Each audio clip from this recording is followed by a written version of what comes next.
L-eks ministru, eks deputat mexxej Laburista u eks membru parlamentari mal-grupp Laburista Konrad Mizzi għażel li jaħrab mill-iskrutinju tal-Kumitat tal-Kontijiet Pubbliċi tal-Parlament dwar il-proġett tal-Electrogas.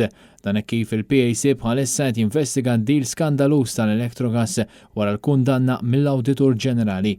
F'post fuq Facebook, Konrad Mizzi, illum deputat indipendenti, qal li dan huwa eżerċizzju politiku partiġjan. F'rapport tiegħu l-Awditur Ġenerali kien sab diversi nuqqasijiet kbar fosthom l-involviment ta' Nexia BT biex il-kuntratt jingħata lill-Electrogas. L-istess Nexia BT kienet waqfet il-kumpaniji fil-Panama ta' Konrad Mizzi u Keach Kembri li kellhom jirċievu 5,000 euro kull jum mill-kumpanija 17 Black li kienet ta' Jorgen Fenech, dan dejjem skont id-dokumenti żvelati mill-Panama Papers. L-Awditur Ġenerali kien ikkundanna wkoll il-garanzija bankarja ta' 360 miljun euro mogħtija mill-Gvern bħala irregolari u riskjuża għall-aħħar. Iżda, inkredibilment, Konrad Mizzi qal li l-Uffiċċju tal-Awditur Ġenerali xejjen għal kollox l-allegazzjonijiet tal-Oppożizzjoni. L-Awditur Ġenerali sab ukoll li l-elettriku ġenerat mill-Power Station tal-Electrogas u iktar għoli mill-elettriku ġenerat mill-Interconnector. Minkejja dan, il-Gvern intrabat biex jixtri l-biċċa l-kbira tal-elettriku ġenerat mill-Electrogas bl-Interconnector ftit li xejn ikun utilizzat.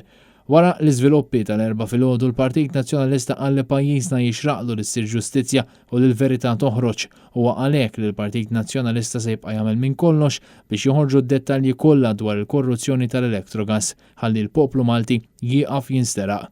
Iċ-chairperson tal-PAC Beppe Fenech Adami spjega kif dan il-kumitat kellu l-intenzjoni li jistaqsi diversi domandi lil Konrad Mizzi filwaqt li fakkar kif pajjiżna qed iħallas 40 miljun euro żejda fis-sena kaġun ta' dan id-deal. Konrad Mizzi llum qed jirrifjuta illi jiġi quddiem il-kumitat u jiddefendi l-ikbar proġett li kien responsabbli għalih.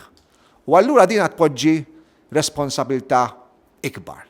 Poġġi responsabilità jiena ngħid fuq il-Prim Ministru.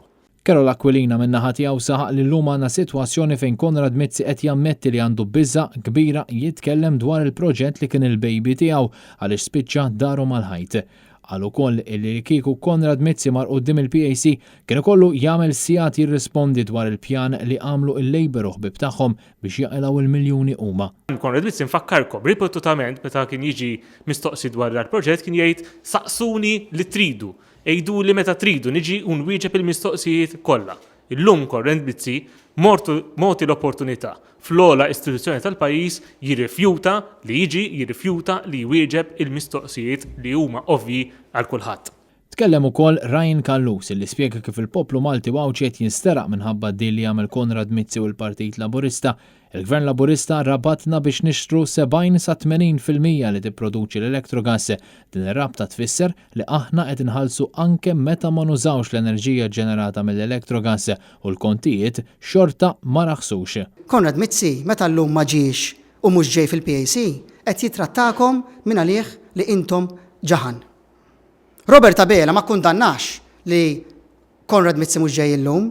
U allura imbilli wara pil-Konrad Mizzi, Robert Abela, il-kont tad-dawl u l-ilma xorta baqa' ma wiċċek. L-alternattiva x'inhi?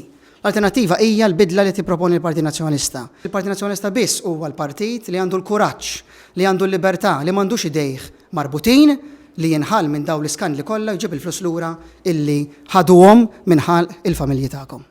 Kien Kotajjar, Net News.